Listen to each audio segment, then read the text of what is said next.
അഭിവന്ദ്യമാർ Joseph Perumthottam പിതാവ് നട്ട ഈ നൂറുമേനിയെ ഇന്ന് വളർത്തുന്നത് ചങ്ങനാശ്ശേരി അതിരൂപതയുടെ പുതിയ ഇടയൻ അഭിവന്ദ്യമാർ തോമസ് തറയിൽ പിതാവാണ്. പിതാവ് ചങ്ങനാശ്ശേരി അതിരൂപതയ്ക്കും നൂറുമേനിക്കും നൽകുന്ന പിന്തുണ നമുക്ക് എല്ലാവർക്കും അറിയാവുന്നതാണ്. കേരള സമൂഹത്തിൽ ഒരു പുത്തൻ സംസ്കാരത്തിന് തുടക്കം കുറിച്ച ആളാണ് അഭിവന്ദ്യമാർ തോമസ് തറയിൽ പിതാവ്. പിതാവ് നൂറുമേനിയുടെ നാൾ വഴികളെക്കുറിച്ച് നമ്മളോട് പറയുകയാണ്, നമുക്ക് കേൾക്കാം.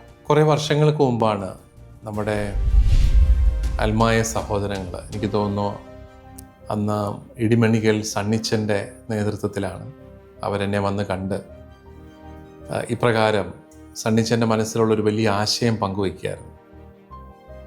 വചനം മനഃപാഠമാക്കാനായിട്ട് നമ്മുടെ കുട്ടികൾക്കും യുവജനങ്ങൾക്കും ഒരു പരിപാടി. ആദ്യം ഏതാണ്ട് 25,000-ഓളം പേര് അതിൽ പങ്കെടുത്തു. പിന്നീട് 40,000-ആയി.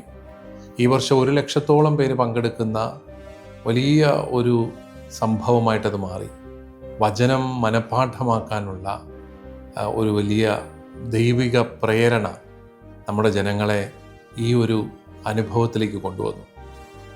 അതിന് ഒരു മത്സരത്തിൻ്റെ ഒരു മേമ്പൊടി ചാർത്തി എന്ന് മാത്രമേ ഉള്ളൂ. അതൊരു വലിയ മത്സരമായിട്ട് നടത്തുക എന്നുള്ളതിനേക്കാളും വചനം മനഃപാഠമാക്കാൻ ജനത്തിന് നമ്മൾ നൽകുന്ന ഒരു പ്രചോദനം, അത്ര മാത്രമേ ഉള്ളൂ ഈ പരിപാടി. പക്ഷെ അത് നമ്മുടെ അതിരൂപതയിലെ സൺഡേ സ്കൂൾ കുട്ടികളെല്ലാവരും തന്നെ അതിൽ പങ്കെടുത്തു. മുതിർന്നവർ, വിവിധ പ്രായക്കാരതിൽ പങ്കെടുത്തു.